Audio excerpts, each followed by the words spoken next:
რას მოვემოქმედებდით თუ ერთ დილით ჩვენი წვიმის და სიყვარულის ქალაქი ორად გაყოფილი დაგვხვდებოდა. ალბათ საპროტესტო გამოსვლებს დავიწყებდით. შევეცდებოდით ამ ბარიერის გადალახვას, მაგრამ მაქსიმუმ ერთკვირიანი უშედეგო მცდელობებით დავნებდებოდით. ეს ჩვენ მოვიქცეოდით ასე.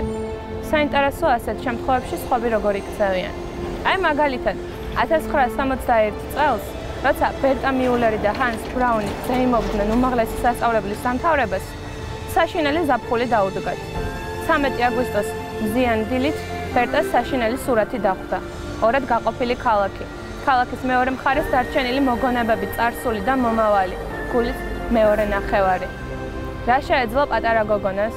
არაფერი. ორდღიანი ვაების შემდეგ შეეცადა, რომ რაღაც წვლილი შეეტანა თავისუფლების დაბრუნებაში. ხო, 2 დღის შემდეგ ჰანსიც ამავეს შეეცადა. კედლის მეორე მხრიდან გადმოძრომას ცდილობდა და ამ დროს დააპატიმრეს. გასაკვირია, მაშინ ის მალევე გაათავისუფლეს. ერთი განსხვავებით. მაშინ ყველა, ვინც საზღვრის გადასვლას ცდილობდა, იღუპებოდა. ჰანსი და ბერტა თავისი გამოსვლებით ცდილობდნენ საზოგადოების ყურადღება მიეპყრათ. ერთხელ ჰანსმა საგუშაგოზე მდგომ ჯარისკაც ყვავილების თაიგული მიაწოდა სიტყვებით. თავისუფალ ბერლინში შევხვდებით. მაშინ ალბათ წარმოუდგენელიც კი იყო, რომ ოდესმე ბერლინი ისევ თავისუფალი იქნებოდა. აღმოსავლეთ ბერლინში იდგა ჰანსი პლაკატით. გახსენით ჭიშკარი, მე ბერლინელი ვარ. ხოლო დასავლეთ მხარეს იდგა ბერტა პლაკატით. თავისუფლება ბერლინს, გაუმარჯოს ბერლინს. მაშინ მათი მცდელობა არავის შეუნიშნავს და ვერავინ ამჩნევდა შეყვარებულ ადამიანებს, რომლებიც იბრძოდნენ თავისუფლებისთვის.